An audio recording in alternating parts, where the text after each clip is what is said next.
بہت سے دوست جو ہیں شفیق، وہ یہ پوچھتے ہیں کہ بیماریاں روحانی کیسے ہو سکتی ہیں؟ جیسے ہم کہتے ہیں روحانی بیماریاں، تو بیماریاں روحانی کیسے ہوتی ہیں؟ جی بسم اللہ الرحمن الرحیم۔ اصل میں بیماری جو روح سے متعلقہ ہو اور جس میں مذہب ہو، دین متاثر ہو، اللہ رسول سے بندہ ٹوٹے، وہ زیادہ تر عام بیماریاں روحانی بیماریاں۔ 5 بیماریاں شاہ صاحب اس میں۔ ایک تو وہ جو براہ راست آپ کو شیطان ضرب کر رہا ہے، اچھا، دوسرا جو ہے انسان نظر بد کی شکل میں ہے، ٹھیک، تیسرا یہ ہے کہ وہ حسد کی شکل میں ہے، ٹھیک، چوتھی شکل ہے کہ آپ کو جادو ٹونا وغیرہ ہو جائے، اور 5ویں شکل یہ ہے کہ ان میں مکس اپ کوئی ایسا وار ہو جائے کہ جس میں شیطان بھی، حسد بھی، نظر بد بھی۔ روح بیمار ہو سکتی ہے؟ روح ہوتی بیمار پہلے روح ہے، یہ رب امری ہے؟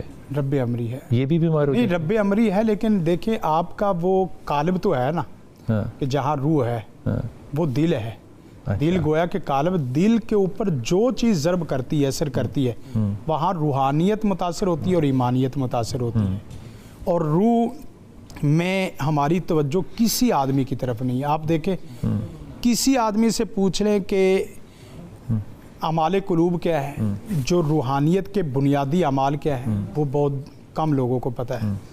روحانیت میں دیکھیں 4 لفظ ہیں جو آپ کے دل کو انتہائی زیادہ مضبوط کرتے ہیں۔ میں دعوے سے کہہ سکتا ہوں جو آدمی اندر سے ٹوٹا ہوا ہے، پریشان ہے، اور اس کی بیماری اتنی ہے کہ وہ انزائٹی کا بھی، ڈپریشن کا بھی مریض ہے، اور اس کا دل حلقوم کی طرف آ رہا ہے۔ 4 قسم کے لفظ استعمال کیے ہیں حدیث میں اور قرآن مجید کی آیات میں۔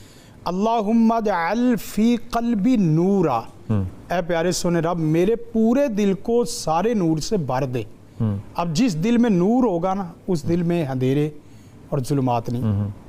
دوسرا یہ ہے کہ اے پیارے سونے رب میرے دل کو عافیت عطا فرما، پورے جسم، اللہم عافینی فی بادانی۔ اور تیسرا لفظ اسی سے متعلقہ ہے، اس میں لفظ ہے اللہم انی اعوذ بک من شر قلبی۔ ایک تو یہ ہے کہ مثبت جتنی چیزیں ہیں، نور ہے، عافیت ہے، صحت ہے، ایمان ہے، اور اس کے ساتھ جو شر ہے نا میرے دل کا، وہ سارا دور کر دے۔